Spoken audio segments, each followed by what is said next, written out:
Alô, galerinha! Vamos para mais um Quer que Desenhe? No episódio de hoje, vamos desenhar a ditadura militar no Brasil. Para você não esquecer de nenhum detalhe desse período que durou mais de 20 anos na nossa história. E se você não tem lá uma memória de elefante, não se preocupe, porque você pode baixar esse mapa a qualquer momento aqui no link da descrição do vídeo. Aproveita para se inscrever no canal e seguir a gente nas redes sociais, beleza? E fique esperto que no final do vídeo tem um link para assinar o Descomplica com desconto. Agora vamos juntos entender como foi esse período complicadíssimo que o Brasil viveu? Para começar, o primeiro presidente militar dessa fase vai ser o Castelo Branco, que governou de 1964 a 1967, logo após os militares derrubarem João Goulart, presidente eleito de forma democrática na época. Nesse primeiro momento, as medidas adotadas por Castelo Branco, apesar de tímidas, foram bem importantes para estabelecer as bases da ditadura militar. É aqui que o primeiro ato institucional é criado. Os AIs, como também são conhecidos, nada mais são que decretos-leis que davam mais poder à cúpula militar ao longo do processo. O AI-1 era referente à cassação de mandatos e à suspensão de direitos políticos. Inicialmente, esse era para ser o único ato institucional,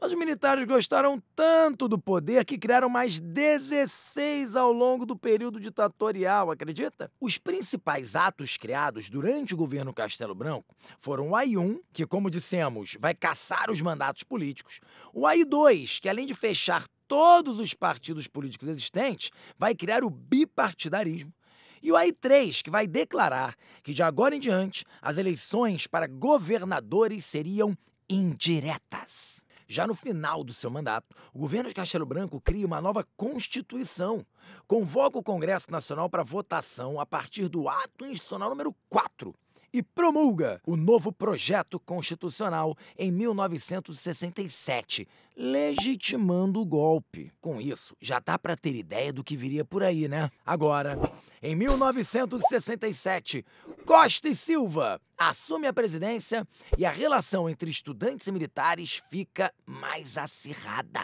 As tensões políticas aumentam e fica claro que a ditadura militar não seria algo temporário. As manifestações na rua ficam mais aguerridas, principalmente depois do assassinato do estudante Edson Luiz por policiais militares em 1968, no restaurante Calabouço, na cidade do Rio de Janeiro. Essa foi a gota d'água e o resultado acabou sendo a Passeata dos 100 mil. Nas ruas do centro do Rio de Janeiro, contou com a participação de estudantes, políticos e artistas. Em resposta, Costa e Silva assinou o ato institucional número 5, fechando o Congresso Nacional, dando ao Executivo o poder de legislar sobre todos os assuntos e colocando de vez o país em uma ditadura escancarada. Começava aí os chamados Anos de Chumbo. O AI-5 significa o fim do habeas corpus e representa o momento de maior repressão da ditadura militar. No entanto,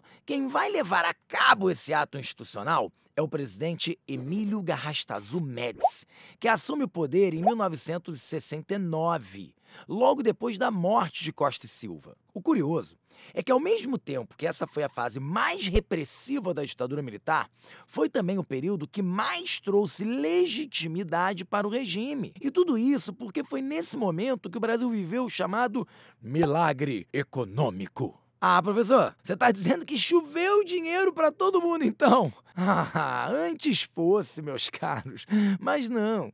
Milagre econômico é quando o produto interno bruto, o PIB de um país, atinge a margem de 10% de crescimento ao ano. Dessa forma, a economia do Brasil cresceu, mas nem toda a população brasileira sentiu isso no bolso. Apesar da grande empregabilidade, aumentou muito a desigualdade social. No discurso de Delfim Neto, era preciso fazer o bolo crescer para depois dividir. Ele cresceu, mas não dividimos. Apesar disso, a popularidade do presidente Médici era uma das mais altas da história. O tricampeonato mundial de futebol conquistado no México em 1970 contribuiu para estimular a retórica ufanista e a propaganda do regime. Nas ruas, era comum ver o slogan Brasil, ame-o ou deixe-o, ou então ninguém segura esse país, em referência ao mesmo tempo à seleção e ao regime militar. E aí, a primeira crise internacional do petróleo atinge em cheio o país e sua curva milagrosa de crescimento econômico em 1973, já causando instabilidade no governo Médici e no regime militar de forma geral. Começam a perder apoio. Os cabeças do regime militar percebem que não tinha mais jeito e iniciam um projeto de abertura política. Isso começa a acontecer no governo de Ernesto Geisel, nosso quarto presidente general. Mas para tudo, que aqui ninguém é bobo! A democracia só poderia voltar de forma lenta, gradual e segura. Slogan criado no governo Geisel que assume o poder em 1974, após o governo do general Médici. E por que não acabar com a ditadura de vez, teacher? Bom, diante da situação nada tranquila e favorável para os militares, todo cuidado era pouco, para não haver retrocessos durante a redemocratização. E antes de tudo, era necessário que fosse segura, principalmente para os militares, que cometeram inúmeros abusos durante o período ditatorial. Mas nada vem de mão beijada, não é mesmo? E é por isso que dizemos que o governo Geisel se baseou no binômio sístole e diástole. Ah, tá! Agora a gente está misturando aula de biologia com história.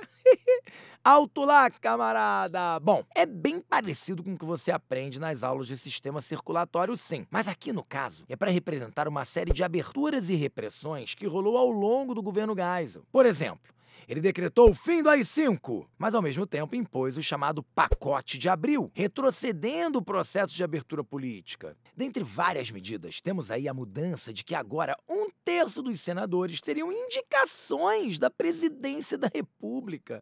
Eram chamados senadores biônicos. Assim, os militares garantiam forte apoio e maioria dentro do Senado brasileiro. Além da extensão do mandato presidencial de 5 para 6 anos. Chegou a vez de João Batista Figueiredo assumir a bagaça que o país estava e continuar o processo de abertura. A principal ação do seu governo foi criar a Lei de Anistia em 1979. Então você pensa, puxa, que legal, isso vai ser bom para os exilados e presos políticos, né? Sim, com certeza. Os exilados puderam retornar ao Brasil e tiveram seus direitos políticos restabelecidos. No entanto, a lei é ampla, geral e irrestrita, ou seja, engloba também os militares acusados, inclusive de torturas, que não foram poucas. Durante o governo do Figueiredo, a gente tem mais uma ação de abertura política que é a volta do pluripartidarismo e oficialmente novos partidos vão se formar. Mas como nem tudo são flores, existiu uma corrente mais radical dentro do governo militar, que, diga-se de passagem, não era nada homogêneo, apesar de todos cometerem torturas e perseguições. Então, nesse processo de abertura, a linha dura, como é chamado esse grupo, não estava contente e reagiu com atos terroristas para desestabilizar o governo. E os dois principais atos ligados a essa corrente radical é a carta-bomba à Ordem de Advogados do Brasil, a OAB, e o atentado do Rio Centro, em que houve uma tentativa de explosão de 2 bombas enquanto acontecia um show de MPB em homenagem ao Dia do Trabalhador. Mas além disso tudo, faltava uma coisa. Duvido você adivinhar o que é. Duvido. Acertou quem falou eleições diretas. A população mais do que nunca estava colocando pressão para escolher democraticamente o presidente do país por meio da emenda Dante de Oliveira. As manifestações na rua não foram poucas. A mais conhecida é a Diretas Já. Você provavelmente deve conhecer alguém que participou desse movimento. Um tio, sua avó, uma prima, ou você mesmo. Mesmo com todos os esforços do povo, a emenda não foi aprovada. E o presidente civil foi eleito por eleição indireta. Tancredo Neves era o nome escolhido para dar fim à ditadura militar. Embora eleito, ele faleceu antes de assumir o cargo. E quem ficou em seu lugar foi o seu vice, José Sarney, dando início ao governo civil no Brasil em 1985. Curtiu? Agora é só baixar esse mapa completo no link aqui embaixo na descrição e dar um like pra gente saber que você gostou. Aproveita para comentar qualquer dúvida ou sugestão. E se inscrever no canal, falou? Se você não é estudante de Descomplica, não dê bobeira, cara. Acesse o link para garantir sua assinatura com um belo desconto, beleza? Valeu, até mais, galera!